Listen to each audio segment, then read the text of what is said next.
ufite kuba warwanira kwiyubaha ndetse no kwiyubahisha, kuko kwishora mu mico mibi y'ubusambanyi ntabwo aribyo bizakugeza ku butsinzi. Vumbura TV Rwanda. Mwongeye kwirirwa abakurikiye TV yacu Vumbura TV. Nkuko bisanzwe uyu munsi muri kumwe nanjye Vumbura, tugiye kuganira ku kintu gitangaje cyane. Uyu munsi tugiye kuganira ku myuka mibi iba mu gusambana n'abantu benshi cyangwa se mu gukora imibonano mpuzabitsina n'abantu benshi batandukanye, abagore batandukanye cyangwa se abagabo batandukanye. Mu buzima bwacu bwa buri munsi hari ibintu dukora dushaka ko bituma twishima, cyangwa se tukabikora dushaka ko twibagirwa ibibazo cyangwa se tugatanga icyuho cy'akanya gato k'amahoro, ariko hari urugendo rumwe usanga rubiha isura nziza yo kunezerwa, nyamara rugahisha ingaruka zikomeye. Uru ni rwo rugendo rwo gusambana n'abantu benshi, abagore cyangwa se abagabo batandukanye, ibintu bijya gusa n'ibyoroshye ariko bifite inzira yijimye itagaragarira buri wese. Abantu benshi babikora mu mpamvu zitandukanye. Hari urubyiruko rujyanwa n'igitutu cy'inshuti, hari abashaka kwerekana ko bagezweho, hari abakenera gukira ihungabana ry'urukundo rwabababaje, abandi bakabikora mu rwego rwo gushaka kwiyitaho cyangwa se kwirinda kwiyumvamo ko badakunzwe. Iyo ubajije benshi ntibavuga ko ari icyemezo babanje gutekerezaho, ahubwo ni ikintu gitangira buhoro buhoro kikamera nk'ingeso yoroheje ariko igenda yinjira mu buzima bw'umuntu ituje, ihindura byinshi mu mutima ndetse n'imico ye ya buri munsi. Gusambana n'abantu benshi bitangira ari ibyishimo by'ako kanya, hari umunezero w'amasegonda make, hari urukundo rw'amahimbano rutaramba, hari ikintu kimeze nko kwerekana ko ufite imbaraga cyangwa se ko ukenewe. Ariko nyuma y'iyo mpundu y'igihe gito hakurikiraho kwibaza umuntu ari wenyine, ni iki nari ndimo gukora, ni iki nitoza, ni iki nshakisha muri ibi byose. Uko igihe gitambuka ibyo bibazo bitangira kuburura ibikomere umuntu ubwe atigeze amenya ko afite mu buzima bwe. Mu by'ukuri igihe cyose waba uri gucumbikira abantu benshi mu buzima bwawe, umubiri wawe ugenda ubika inkuru zitandukanye ndetse n'umutima wawe ukakira imbaraga zitandukanye z'abatari bamwe. Buri muntu uhura nawe mu buriri akuzanira ibintu bitari umunezero gusa. Hari amarangamutima, hari ibikomere byabo, ndetse hari imyumvire mishya ishobora kuguhindura utabizi. Iyo bikomeje hari igihe wibona utangiye gutatana, utarimo kumenya icyo ushaka, utari kumenya uwo uriwe cyangwa se utari kumenya icyo ukeneye mu buzima bwawe, cyangwa ukeneye kuba nde, utari kumenya uwo ukeneye kuba we. Hanyuma y'ibyo byose haza indwara cyangwa se hakaza ingaruka zo ku mubiri. Indwara zandurira mu mibonano mpuzabitsina ntizifata abirengagiza gusa, zifata n'abitekerezaho cyangwa se abatekereza ko bari mu mudendezo. Hari izindi zigaragara, hari n'izindi zihisha imyaka. Iyo umuntu yirengagije gupimisha cyangwa se kwifata ndetse no kwirinda, aba yifungurira umuryango w'umubabaro utari ngombwa, cyangwa se akifungurira kugira indwara atigeze ateganya. Ibi byose bigashobora kuba byahindura uburyo ubona ubuzima ndetse n'uburyo usubiza agaciro umubiri wawe. Ariko ingaruka zikomeye kurusha iz'umubiri kenshi ziboneka mu mutima. Mu mutima wawe niho ingaruka nyinshi zishobora kuba zaboneka.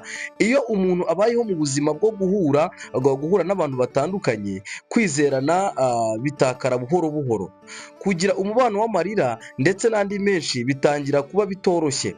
Hari igihe umuntu yumva atakizera n'uwo yakunze koko, akaba atakimwizera kubera amateka y'inyuma yahinduye uburyo abona urukundo. Aho niho imiryango myinshi isenyukira, aho niho ubuzima bw'abantu benshi buhindukira imfungwa y'ibyishimo by'akanya gatoya. Abantu benshi batandukanye bavuga ibi kimwe: nabikoraga nshaka kwibagirwa ariko byaherutse bimbabaza kurusha uko byatangiye. Kuko iyo wikunda gutoza umubiri wawe kwishimira ibintu by'ako kanya gusa, utigisha umutima wawe gutekereza ejo hazaza, ibyishimo byo mu mubiri birashira ariko ingaruka ku mutima zo ziraramba, ndetse rimwe na rimwe zigakurikirana imyaka myinshi cyangwa se zikagukurikirana imyaka y'ubuzima bwawe bwose ugifite ingaruka z'umutima. ariko hari ikintu gikomeye umuntu wese ashobora guhinduka. Nta wabaye imbata y'ikintu ubuzima bwawe bwose, uru rugendo ushobora kuruvamo.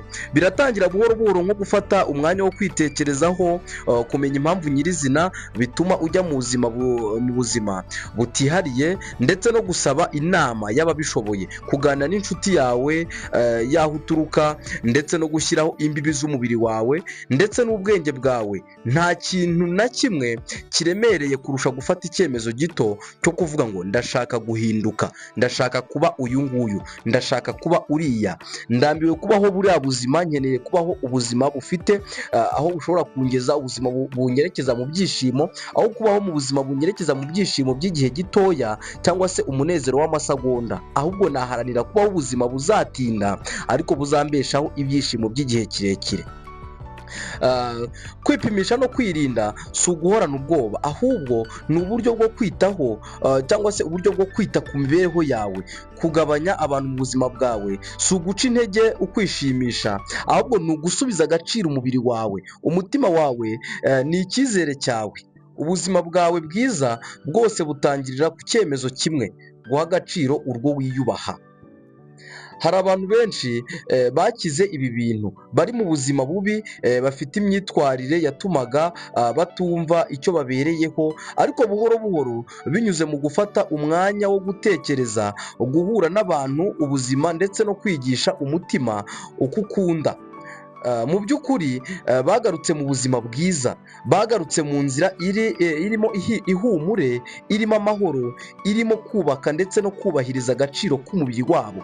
Aka kanya bazi kwita ku buzima bwabo, bazi kwiha agaciro, bazi kwiyubaha. Bavuye mu buzima bwo kumva ko azajya aryamana n'uwo abonye, akumva ko uwo baganiriye wese bagomba kuryamana, bakaryamana agira ngo abikuremo ibyishimo cyangwa se abikuremo umunezero.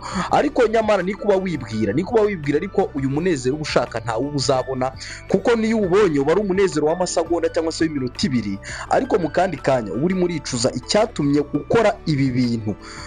Utangiye kwitangira itama wibaza ngo iyo mbireka, kandi baravuga ngo iyo mbimenya n'intero mbi sinamenye ikagira gute, ikayikiriza.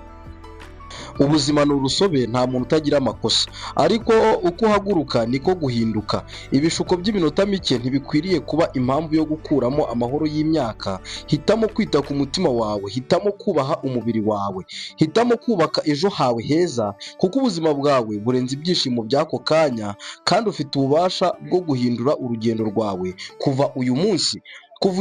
Ufite kuba warwana, ufite kuba warwanira gutsinda, ufite kuba warwanira kwiyubaha ndetse no kwiyubahisha, kuko kwishora mu mico mibi y'ubusambanyi ntabwo ari byo bizakugeza ku butsinzi, ntabwo ari byo bizatuma uba umuntu mwiza, ntabwo ari byo bizagukiza iyi depression, ntabwo ari byo bizatuma wumva ko urenze, ntabwo ari byo bizatuma ufite imbaraga, kuko ibi ngibi ikintu cya mbere biri kugukorera birimo birakwangiza mu mutima. Kandi buriya niba ubizi neza, nta pièce de change y'umutima ishobora kubaho, nta n'iy'ubwonko ishobora kubaho.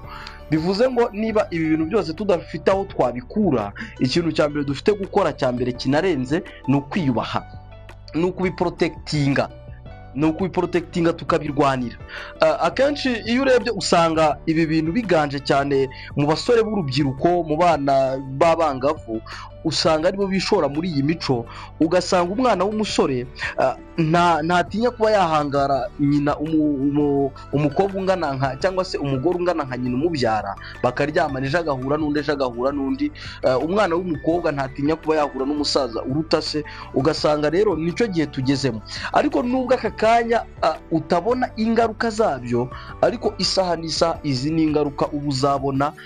Ntituzi ngo ni uyu munsi n'ejo, ariko ni ingaruka uba uzabona. Wabitangiye useka ariko uzabisoza uri kurira. Kandi burya ntabwo biba ari byiza gukora ikintu ngo uzakicuza ubuzima bwawe bwose, cyangwa se uzasaza uri kukicuza. Ahubwo aka kanya wakwegura ukihangana, ariko ukazabaho ubuzima bwiza bw'igihe kirekire nibyo byiza kandi birenze. Reka mbashimire mwebwe mwese twabanye muri iki kiganiro, mwari kumwe nanjye Imanishimwe Vincent cyangwa se Mr Vumbura, gati kateretswe n'Imana kadahungabanywa n'umuyaga, umuhungu w'Imana n'igihugu. Ndabakunda cyane mwebwe mwese mudukurikira. Icyo nagusaba cya mbere, wibuke gukanda subscribe kuri channel yacu Vumbura TV, like, comment ndetse na share, kugira ngo ujye urushaho kubona ibindi biganiro bitandukanye ndetse n'amakuru atandukanye tunyuza kuri uyu muyoboro wacu ndetse wanyu wa YouTube. Ndabakunda cyane. Ciao ciao. Ikiganiro nakagaruka, duhure mu kiganiro cy'ejo.